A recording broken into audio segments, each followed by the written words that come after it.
өзіне тең көрмейтін. Бірақ махаббат шіркін жалындап тұрған кез. Қасындағы жолдастарын ортаға салып жүріп, әйтеуір сөз айтты. Ол қызда Болатқа деген сезімі бар екен. Қызда жоқ демеді. Болатта әкесіне ұқсаған ұзын бойлы, ақ құба, өзіне тән сымбаттылығы бар жігіт еді. Тек отбасы жағдайының орта екеніне қынжылтатын. Өзі ақ көңіл, бауырмашыл. Бауырларының арасындағы ерекшесі де осы еді. Үйдегі ұлдардың сымбаттысы да осы болатын. Үйін көп ойлайтын. Бар ойы ертерек мектеп бітіріп, жұмыс жасап, жағдайымызды жасасам, ел қатарына қосылсам дейтін. Әбден бейнетімізді көрген анамды алақаныма салып жүрсем деген арманы бар еді. Уақыт зымырап өте берді. Кештетіп достарымен жүретін. Болаттың мінезі өзгере бастады. Тез ашуланшақ болып кетті. Тек өзінікі дұрыс деп ойлайтын.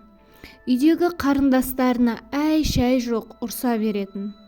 Мұнысын анасы жай аумалы түкпелі кезең ғой. Мүмкін содан болар деп жылы жауып қойды. Уақыт өте келе түзелер дейді. Бірақ түзелген Болат жоқ. Мінезі одан қатты өзгерді. Ойындағы болмысы, үйді қиратып, біресе үндемей, өзімен өзі отырып қалатынды шығарды. Анасы, балам, саған не болып жүр?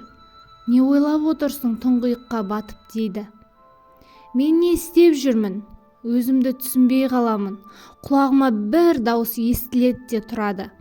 Маған өздерінің айтқанын жасатқысы келеді. Олар кімдер? Деп анасынан көмек сұрағандай көрінетін.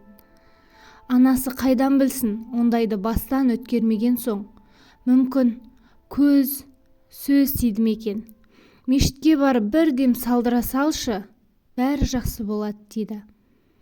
Мешітке барып дем салдырып жүрді. Онда барса жеңілдеп қалғандай сезінеді. Біраз уақыттан кейін қайта басталады. Міне солай Болат мешіттен шықпайтын болды. Өзі де сүре жаттап оқиды. Бірақ құлағындағы дауыс әлі кетер емес. Сол дауыс қайта-қайта құлағына естіле беретін. Достары бізге қосылмай кеттің, не болды десе, құлағыма дауыс келе береді. Менің айтқаныммен жүр, мені тыңда, жарға бар, секір деп құлағыма сыбырлай береді. Кім екенін, не екенін білмеймін, шаршадым дейді дыбыстан. Болат осы аурумен біраз бақсы, балгер, дәрігерлерді тоздырды. Бармаған жері қалмады.